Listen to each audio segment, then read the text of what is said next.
Morning guys, Ryan here from the Brewcraft Southern Africa Brew Tube channel again. Just going to give you a bit of a rundown on trying to collect the yeast to reuse the yeast on the next time that you brew a batch of beer. Especially when using good quality yeast. We're in the month of June now, cold temperatures. You start using a lager yeast, SAF S23 or SAF Lager 3470. Both very good yeasts, and strongly recommend you got to use it once or twice, even 3-4 times, but under ultimate sterile conditions, guys. Must be sterilized, cleaned 100%. That's the most important when reusing and recropping your yeast. Right. So what I'm going to go through here, I'm just going to go through here. I've got my second fermenter over here, my second carboy over here, ready sterilized, cleaned thoroughly, and obviously I've got my one wash that I've already made up here. I've got still 10% to ferment out.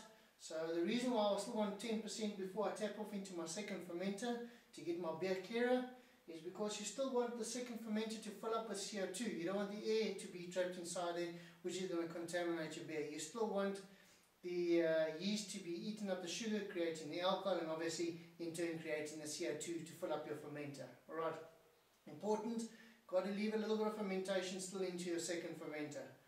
Alright, that's very important. And once it's in there and it's filled up with CO2, you can bottle whenever you want to. You're done. Alright, if you have a look over here, you probably can't see that well, but I'll zoom in on it now. There's a bit of sediment at the bottom. There's predominantly yeast.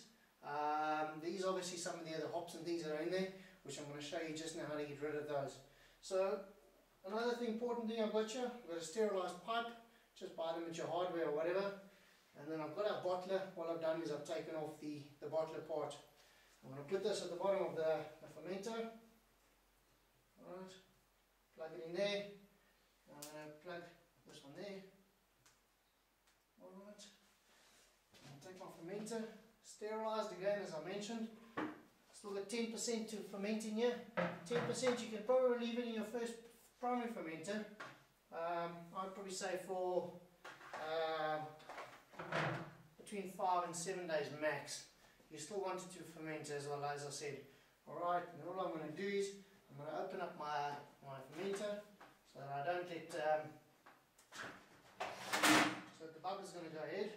Alright, and I'm just going to turn it on. What you want here, guys, the secret is you don't want it to be splashing in it. That's why we've got this pipe here. Alright, don't want it to let it be splashing. I'm going to turn it on nice and slowly. And there goes my beer. No bubbles, no splashing. Alright, I'm going to let it run now. Just going to let it run through. I'm going to get the slurry at the back. While I'm studying, another couple of very good things to use in winter. We've got the copper tone Brewcraft heater belt. If you want it cooler, you lift your belt up the fermenter. You want it hotter, you pull it down. I can tell you, it regulates your temperature brilliantly for winter if you want to make some good ale still in winter. Alright, another good thing to use is the heater pad. Heater pad regulated, 22 degrees, brilliant, another good recommendation. Alright, once I've done this, I'm going to make my next kit, ready lined up and ready to make it. But now I'm just going to let it rest, tap out into the bottom there. Going to come to the other side of the camper and discuss a couple of things. Alright, you never really got to see down the bottom where I'm tapping down. As I mentioned, there's the pipe running through.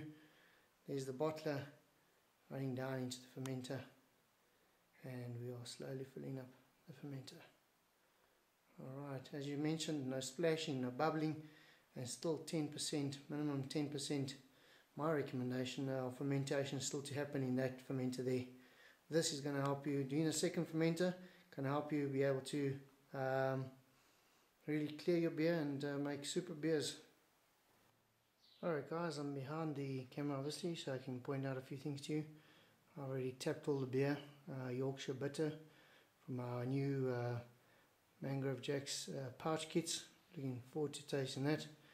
As you can see over here, I've tapped all in with my pipe. Not too many bubbles, still looking good. I'll close it up in a second. There goes the pipe into my other fermenter. There's the belt. Alright, looking in the fermenter, I don't know if you can see that. You'll see there's the tap. The beer is still pretty clear. Nice, good quality beer, good quality yeast. That's the yeast down the bottom there. So I'm going to take that slurry which as I mentioned is predominantly yeast, which I'm going to reuse. I'll put it into a sterilized container. Firstly, I'm going to try and tap off more of that beer, just by slowly tapping it in, angling the keg, the fermenter. Just taking that last little bit out there.